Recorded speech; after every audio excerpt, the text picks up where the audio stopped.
Europe 1, il est 6h47. Europe 1 vous répond avec Jean-Philippe Ballas. Les grandes vacances, le moment où souvent les familles se réunissent et où les grands-parents passent aussi plus de temps avec leurs petits-enfants. Bonjour Marie-Claire Chin.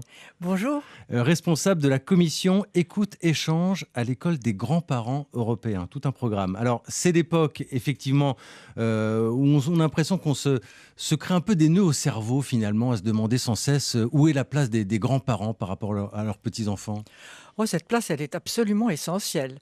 Les petits-enfants, je dirais à peu près à moins de 10 ans. C'est de ceux-là qu'on va parler, Ouais. parce que c'est ceux-là que les grands-parents accueillent le plus souvent. Ils accueillent les ados, mais c'est encore un autre problème.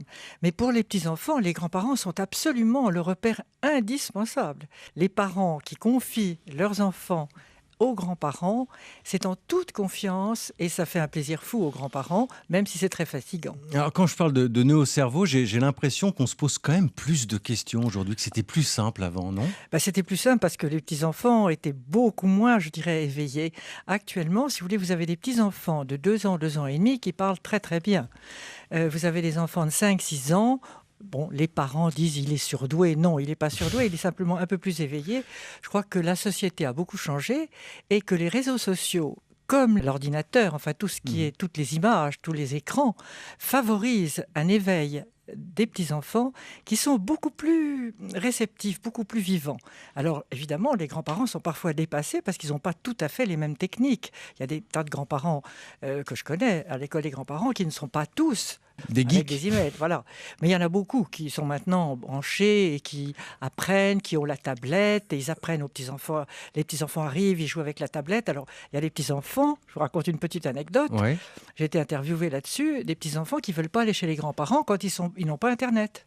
Ah oui, par exemple. Alors, ça, c'est quand même un petit peu difficile à supporter. Alors, Il qu'est-ce faut qu'on leur dit ? apprendre. Parce que c'est vrai qu'il y a des enfants qui sont complètement sous dépendance, souvent les parents aussi d'ailleurs. Ah, mais bien sûr, Et qui ils sont addicts. qui sont terrorisés à l'idée d'aller chez les grands-parents où il n'y a pas de Wi-Fi. Absolument, absolument. Qu'est-ce qu'on leur dit ? Eh ben, on leur dit qu'il y a des tas de gens qui n'ont pas la Wi-Fi, qu'on peut faire des tas d'autres choses en vacances que de faire de l'Internet, la télévision et les écrans, et que c'est aux grands-parents justement d'apprendre à s'occuper différemment des petits-enfants et de jouer avec eux, de faire des jeux qui ne seront pas forcément des jeux sur ordinateur.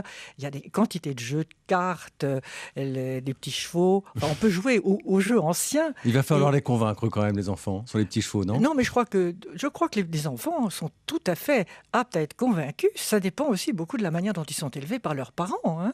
Alors justement, allons dans la maison de vacances, le moment donc où papy et mamie passent plus de temps avec les petits-enfants. On est tenté parfois, quand on est grands-parents, j'ai l'impression, de jouer un peu le rôle des parents quand on a les petits-enfants sous la main. C'est surtout ce qu'il ne faut pas faire. Ouais. Les grands-parents sont là, non pas pour éduquer, mais pour aimer. Maintenant, il y a des règles que les parents doivent apprendre à leurs enfants en disant « vous allez chez papy, mamie, vous allez leur obéir et faire comme ils vous disent eux ». Ça, c'est les parents qui peuvent dire ça, ça va tout seul.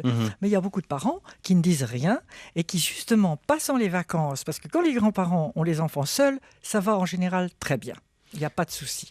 C'est quand les parents sont là et quand les différents enfants des familles sont là avec les grands-parents, et alors là, il y a des rivalités qui existent entre les cousins et les parents qui n'ont pas le même mode d'éducation que leurs frères ou leurs sœurs. On a vu ça 1000 fois, la grand-mère qui dit à la maman « mais tu devrais lui mettre un bob » ou « il se couche trop tard » ou « t'es trop sévère avec eux ». Oui. Des espèces de parents par procuration. Oui, quoi. oui, mais ça C'est existe tout ce de qu'il faut moins pas en moins. faire. En tout cas, chez nous, on a des groupes de parole là-dessus, parce qu'il y a beaucoup de grands-parents qui viennent chez nous et qui ne font plus du tout ça. Ouais, on va pas tout peindre en noir évidemment ce matin. Donnez-nous quelques petits conseils pour les grands-parents qui nous écoutent, qui stressent un peu à l'idée de récupérer les petits-enfants et qui veulent que tout se passe parfaitement bien cet été. Bon, d'abord, rien ne se passe jamais parfaitement bien. Première chose, ne pas avoir une image idéale de ce que vont être les vacances, parce qu'on risque d'être déçu. Je crois qu'il faut les accueillir, être très naturel et surtout prévoir et anticiper tout ce qu'on peut faire les jours de pluie. Il y a des quantités d'activités différentes. Donc le conseil, ça serait plutôt d'anticiper quand on sait qu'on va avoir des petits-enfants, je dirais entre 2, 3, 4 ans et 10, 12 ans. Il y a des quantités d'activités que les grands-parents peuvent prévoir, anticiper, les pique-niques, les déguisements, la cuisine. Faire la cuisine avec les petits-enfants, ils adorent ça. Les confitures, ramasser des murs. Enfin, il y a des quantités de choses qu'on peut faire avec ces petits-enfants. Et pendant ce temps-là, on parle d'autre chose, on ne parle pas de l'école, on ne parle pas de l'avenir, on les laisse se détendre. Et bon, si à la télé le soir, eh ben c'est très bien à la télévision. Hein. Et on leur parle de quoi à ces petits-enfants? On les écoute d'abord. Ils ont des tas de choses à nous raconter. C'est d'abord les écouter. Et puis ils nous posent des tas de questions. Comment était maman quand elle était petite? Comment était papa? Et là, les grands-parents peuvent raconter aussi d'où ils viennent et leur famille, comment étaient leurs parents à eux. Quand on est dans un village, par exemple, et qu'on a une histoire dans ce village, on peut raconter que la grand-mère, les grands-parents peuvent très bien dire « mes grands-parents étaient déjà dans ce village, voilà la maison où je suis né ». Enfin, ils peuvent raconter leurs histoires à eux. Les petits-enfants adorent ça. Voilà, donc les petits-enfants, si vous nous écoutez, on est sympa avec papy et mamie, et c'est pas grave s'il n'y a pas de Wi-Fi dans la maison. Et puis surtout, pas d'image idéale, personne n'est jamais parfait. Merci beaucoup Marie-Claire Chin, responsable de la commission Écoute-Échange à l'école des grands-parents européens.